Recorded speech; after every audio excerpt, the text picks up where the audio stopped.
Hello, नमस्कार, सत श्री अकाल। आज हम श्रीमद् भगवद गीता के 15वें अध्याय, जिसे पुरुषोत्तम योग अर्थात परम पुरुष का योग कहा जाता है, के सार को समझने का प्रयास करेंगे। यह अध्याय हमें जीवन और सृष्टि के उन गूढ़ रहस्यों को समझने में मदद करता है, जिनसे हम अपने जीवन को एक नई दिशा दे सकते हैं। इस अध्याय की शुरुआत एक उल्टे अश्वत्थ पीपल वृक्ष के रूपक से होती है। भगवान श्री कृष्ण कहते हैं कि यह संसार एक विशाल वृक्ष की तरह है, जिसकी जड़ें ऊपर की ओर परमात्मा में हैं और शाखाएं नीचे की ओर भौतिक जगत में फैली हुई हैं। वेद इसके पत्ते हैं।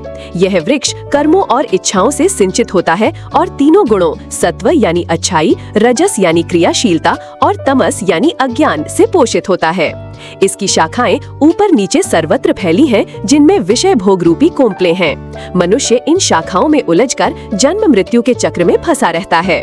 भगवान समझाते हैं कि इस संसार रूपी वृक्ष की वास्तविक प्रकृति को समझ पाना कठिन है। इसका न कोई आदि है, न अंत और न ही कोई निश्चित आधार। इस दृढ़ मूल वाले संसार रूपी वृक्ष को केवल वैराग्य यानी किसी भी वस्तु या परिणाम से मोह न रखने की भावना रूपी शक्तिशाली शस्त्र से ही काटा जा सकता है, जिससे हम इसके बंधन से मुक्त हो सकें। इस वृक्ष को काटकर हमें उस परम पद की खोज करनी चाहिए, जहां पहुंचकर कोई वापस नहीं लौटता। वह परम धाम सूर्य, चंद्रमा या अग्नि से प्रकाशित नहीं होता, बल्कि वह स्वयं प्रकाशित है।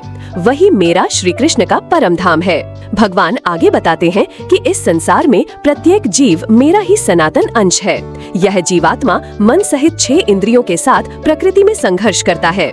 जैसे वायु गंध को एक स्थान से दूसरे स्थान पर ले जाती है, वैसे ही यह जीवात्मा पुराने शरीर को त्याग कर नए शरीर में इन्हीं मन और इंद्रियों को साथ ले जाता है।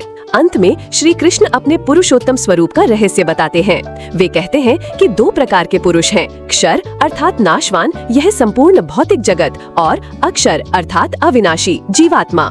लेकिन इन दोनों नाशवान जगत और अविनाशी जीवात्मा से भी परे और श्रेष्ठ जो परम पुरुष है, वही परम पुरुष पुरुषोत्तम कहलाता है, जो तीनों लोकों में व्याप्त होकर सबका पालन पोषण करता है। जो मनुष्य मुझे इस प्रकार पुरुषोत्तम रूप में जान लेता है, वह सब कुछ जानने वाला हो जाता है और पूरी तरह से मेरी भक्ति में लीन हो जाता है। यह ज्ञान सबसे गोपनीय है और इसे जानकर मनुष्य बुद्धिमान और कृतकृत्य हो जाता है। इस प्रकार अध्याय 15 हमें सांसारिक मोह को त्याग कर वैराग्य के मार्ग पर चलते हुए उस अविनाशी परम पुरुषोत्तम की शरण में जाने का स्पष्ट मार्ग दिखाता है, जिससे जीवन धन्य हो सके। आपके एक लाइक और शेयर से हमारा हौसला बढ़ता है। चैनल को सब्सक्राइब करें ताकि हम आपके लिए और भी बेहतरीन वीडियो ला सकें। थैंक यू, धन्यवाद।